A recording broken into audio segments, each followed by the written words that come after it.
इस सेगमेंट में हम लोग डिस्कस करेंगे propagation of electromagnetic waves in A dielectric medium. अब डाइलेक्ट्रिक मीडियम को हम लोग नॉन कंडक्टिंग मीडियम भी कह सकते हैं, यानी अचालकीय माध्यम में वैद्युत चुंबकीय तरंगे। तो किसी भी डाइलेक्ट्रिक मीडियम में चार्ज डेंसिटी यानी आवेश घनत्व तथा करेंट डेंसिटी यानी धारा घनत्व जीरो होता है। इसके अलावा उस मीडियम की कंडक्टिविटी यानी चालकता भी शून्य होती है। तो यहाँ पे तीन कंडीशन आपको मिला। पहला रो यानी चार्ज डेंसिटी जीरो, दूसरा जे जीरो यानी धारा करंट डेंसिटी जीरो, और सिग्मा यानी कंडक्टिविटी जीरो। इसके अलावा जब कभी भी किसी भी वेव इक्वेशन को डिराइव करने का कोई भी टॉपिक आपके एग्जाम में आएगा, ये दो फॉर्मूला आप लोग हमेशा लिख देंगे। अब चूंकि ये डाइलेक्ट्रिक मीडियम है तो उस डाइलेक्ट्रिक मीडियम का कोई ना कोई परमिटिविटी यानी वैद्युतशीलता होगी, और उसी डाइलेक्ट्रिक मीडियम का कोई ना कोई परमिएबिलिटी यानी चुंबकशीलता भी होगी। तो यहाँ पे एप्सिलॉन है परमिटिविटी ऑफ डाइलेक्ट्रिक मीडियम और म्यू है परमिएबिलिटी ऑफ डाइलेक्ट्रिक मीडियम। अब एक फॉर्मूला होता है कि electric displacement vector D vector equal to epsilon टॉम टाइम्स ई यानी electric field intensity, and magnetic induction B equal to mu times magnetic field intensity. समझ में आया? डी क्या है? इलेक्ट्रिक डिस्प्लेसमेंट वेक्टर, ठीक है, वैद्युत विस्थापन सदिश ऐसी कुछ होता है। ई है इलेक्ट्रिक फील्ड इंटेंसिटी यानी वैद्युत क्षेत्र की तीव्रता। बी वेक्टर है मैग्नेटिक इंडक्शन या मैग्नेटिक फ्लक्स डेंसिटी भी बोल सकते हैं। एच है मैग्नेटिक फील्ड इंटेंसिटी। ये सब मैं काफी डिटेल में डिस्कस भी कर चुका हूँ पिछले यूनिट्स में। अब हम लोग शुरू करेंगे मैक्सवेल के चारों इक्वेशन से। ठीक है, तो मैक्सवेल का फर्स्ट इक्वेशन आप लोग जानते हैं, divergence of electric field equal to rho by epsilon. अब अगर फ्री स्पेस होता तो हम लोग एप्सिलॉन नॉट कर देते, बट डाइलेक्ट्रिक मीडियम है तो यहाँ पे एप्सिलॉन है। एप्सिलॉन क्या है? डाइलेक्ट्रिक मीडियम की परमिटिविटी, वैद्युतशीलता। अब यहाँ पे आपको बताया था डाइलेक्ट्रिक मीडियम के लिए रो जीरो होता है, तो यहाँ पे del dot E equal to क्या हो गया? जीरो हो गया। सेकंड इक्वेशन होता है डाइवर्जेंस ऑफ मैग्नेटिक फील्ड यानी del dot B equal to zero, ये इक्वेशन टू। थर्ड इक्वेशन होता है मैक्सवेल का curl of electric field equal to negative del B by del t, equation number three. Equation number four क्या होता है Maxwell का? ये होता है डेल क्रॉस बी। हालांकि इसमें एक और टर्म होता है ये पर वो जीरो होगा। तो curl of magnetic field equal to mu epsilon times del E by del t, ये हो गया इक्वेशन नंबर फोर। अब ये जितने भी डेरिवेशन में आप लोगों को करवा रहा हूँ सभी में लगभग एक ही तरह के स्टेप होते हैं। आप ये दोनों इक्वेशंस का बारी बारी कर्ल लेंगे दोनों साइड का, फिर एक मैं फॉर्मूला बताऊंगा, उस फॉर्मूले को आप लोग यहाँ पे एलएचएस में लगाएंगे, और जब आप इनका कर्ल लेंगे तो यहाँ पे दोनों साइड का कर्ल लेंगे तो इधर कर्ल इधर भी कर्ल लेंगे और इधर भी कर्ल लेंगे, और इधर भी कर्ल लिया आपने इधर दोनों साइड का। तो जब ये वेक्टर आइडेंटिटी वाला फॉर्मूला इसमें लगाएंगे तो इसमें डाइवर्जेंस ऑफ इलेक्ट्रिक फील्ड और डाइवर्जेंस ऑफ मैग्नेटिक फील्ड का टर्म आएगा। तो जैसे ही आप इस इक्वेशन को कर्ल लेके आगे बढ़ेंगे ऑटोमेटिक ये दोनों इक्वेशन इन्हीं में यूज हो जाएंगे। यही इसका एक मेथड होता है। तो आप लोग अच्छे से इस पूरे क्रम को फॉलो करिएगा। तो सबसे पहले हम क्या करते हैं, इक्वेशन थर्ड का कर्ल लेते हैं। तो चलिए इक्वेशन थर्ड का दोनों साइड से मैंने कर्ल लिया, तो इधर भी कर्ल और इधर भी। अब ध्यान दीजिएगा ये डेल ऑपरेटर और डिफरेंशियल ऑपरेटर इंटरचेंजेबल होते हैं, यानी ये डिफरेंशियल ऑपरेटर को डेल बाई डेल टी बाहर ले लीजिए, ये हो जाएगा curl of magnetic field B. अब यहाँ पे मैंने बोला कि अब आप एक फॉर्मूला लगाएंगे, ये होता है वो वेक्टर अलजेब्रा का फॉर्मूला, कि अगर किसी भी वेक्टर का ये कर्ल यानी कर्ल ऑफ दैट वेक्टर यानी दो बार ये कर्ल लिया गया है यानी क्रॉस प्रोडक्ट है, तो फॉर्मूला क्या होता है इसका? ये फॉर्मूला होता है, ठीक, del of divergence of vector A minus ये लैप्लासियन ऑपरेटर यानी डेल स्क्वायर इंटू ए हो जाएगा। क्लियर? यहाँ पे ये वेक्टर मैं भूल गया हूँ, आप लगा लीजिएगा, ठीक। तो अब इसी फॉर्मूले को हम लोग लगाएंगे इसके ये एल एच एस में। तो चलिए डेल, यहाँ डेल और ए वेक्टर, ए तो कोई जनरल वेक्टर हम लिए थे फॉर्मूला बनाने के लिए, यहाँ पे डॉट ई, और यहाँ पे लैप्लासियन ऑपरेटर यानी डेल स्क्वायर ऑफ ई, इधर negative del del by del T of curl of B. अब ये हो गया ना। अब देखिए अब हम लोग क्या करेंगे, इसमें वैल्यू पुट करेंगे किसका? Divergence of electric field and curl of B का। कहाँ से? देखिए इक्वेशन नंबर इसमें कौन सा और यूज होगा? इक्वेशन नंबर वन यूज होगा और इक्वेशन नंबर फोर, ठीक है। तो इक्वेशन नंबर वन और फोर का हम लोग यूज करेंगे। तो वन और फोर का यूज किए तो ये तो इधर वाला जीरो आ जाएगा, क्योंकि आप देख पा रहे हैं यहाँ पे ये divergence of electric field zero है इक्वेशन वन से।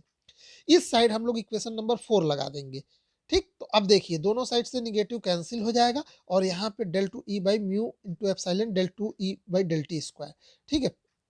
डेल स्क्वायर, ये इधर वाला ये लैप्लासियन ऑपरेटर है और यहाँ पे ये डिफरेंशियल ऑपरेटर है टाइम के रिलेटिव में। तो ये हमारा एक इक्वेशन मिल गया, पहला इक्वेशन हमको यहीं पे मिल गया। ठीक है, अब हम लोग क्या करेंगे, सेम प्रोसेस हम लोग अपनाएंगे इक्वेशन 4 को लेके। इक्वेशन 4 को लेके इसका भी दोनों साइड का कर्ल लेंगे। तो चलिए इक्वेशन 4 लेते हैं, ये दोनों साइड का हमने कर्ल ले लिया। अगेन ये डिफरेंशियल ऑपरेटर और ये डेल ऑपरेटर इंटरचेंजेबल है, तो इनको हम डेल बाई डेल टी बाहर निकाल के यहाँ कर्ल ऑफ इलेक्ट्रिक पे, बस इतना याद रखिएगा, यहाँ पे ये पार्शियल डेरिवेटिव हो जाएगा। अब हम लोग अगेन सेम फॉर्मूले को इसके एलएचएस में लगा देते हैं। तो देखिए ये इतना भाग ये फॉर्मूले की जगह लिख दिया हमने और इधर ये इतना ये कर्ल ऑफ ई। अब हम लोग अगेन इक्वेशन 2 एंड 3 यूज करेंगे क्योंकि यहाँ पे डाइवर्जेंस ऑफ बी, यहाँ पे कर्ल ऑफ ई।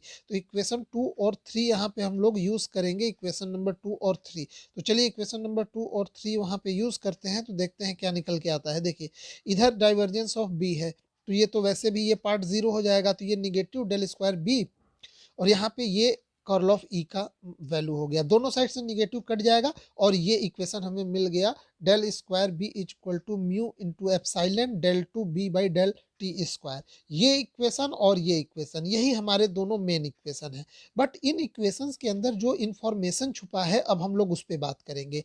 क्या इंफॉर्मेशन छुपा है, देखिए पहले तो ये लिख दीजिए कि यही दोनों हमारे इक्वेशन है। Equation 5 and 6 are wave equations in dielectric medium.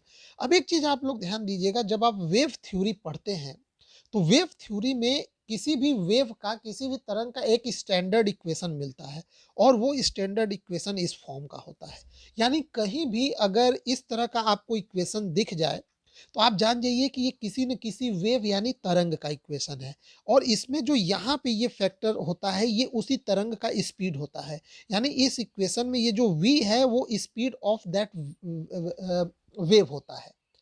अब जब मैक्सवेल ने इस इक्वेशन को डिराइव किया तो उन्होंने पाया कि ये इक्वेशन, चाहे ये मैग्नेटिक फील्ड वाला कह लीजिए चाहे इलेक्ट्रिक फील्ड वाला, दोनों सिमिलर हैं।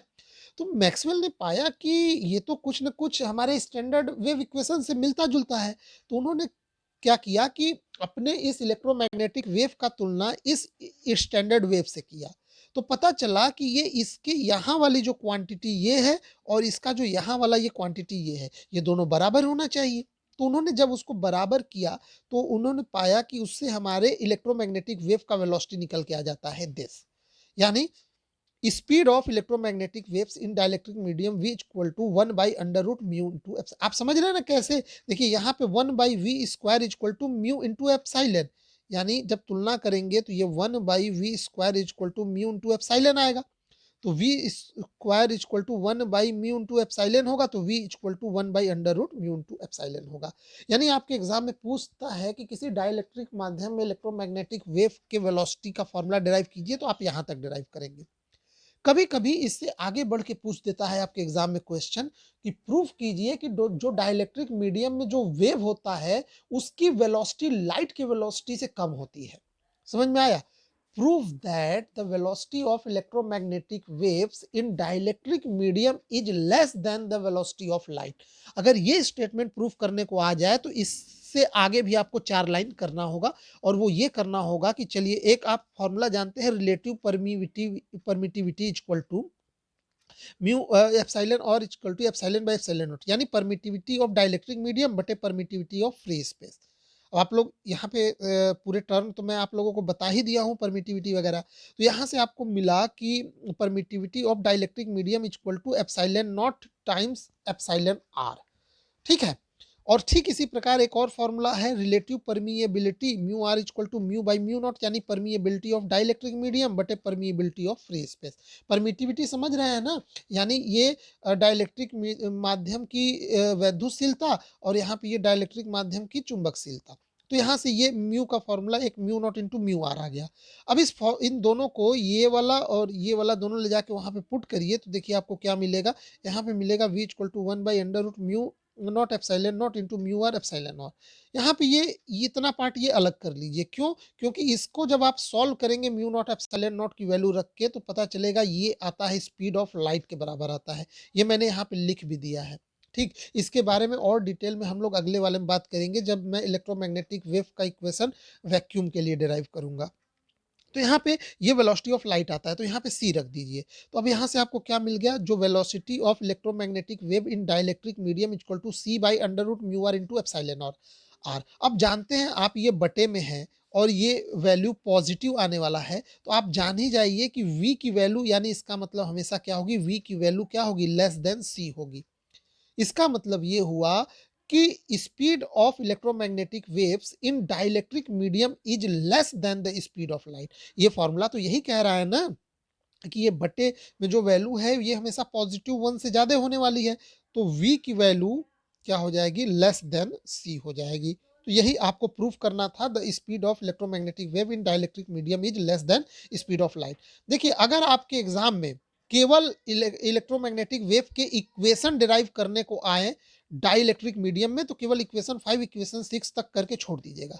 अगर आपके एग्जाम में इस इलेक्ट्रोमैग्नेटिक वेव जो कि डाइलेक्ट्रिक मीडियम में चल रहा है इसका वेलोसिटी डिराइव करने को आए, तो यहाँ से स्टैंडर्ड वेव से तुलना करके यहाँ तक लाके छोड़ दीजिएगा। लेकिन आपके एग्जाम में ये बोल दे कि प्रूफ करिए डाइलेक्ट्रिक मीडियम में जो इलेक्ट्रोमैग्नेटिक वेव चलता है उसकी वेलोसिटी लाइट के वेलोसिटी से कम होती है, तब आपको यहाँ तक लाके पूरा करके छोड़ना पड़ेगा। समझ में आया? तो इस प्रकार से ये बहुत ही इंपॉर्टेंट टॉपिक है।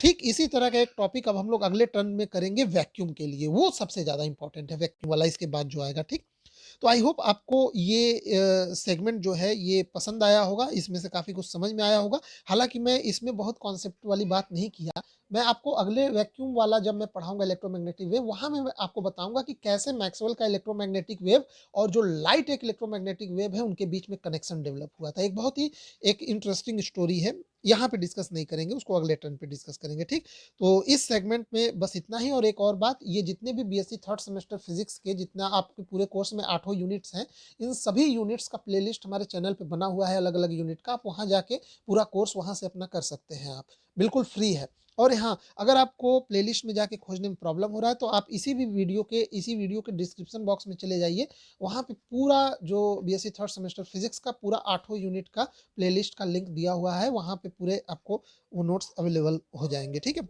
तो इस सेगमेंट में बस इतना ही। वीडियो देखने के लिए आपका बहुत बहुत धन्यवाद।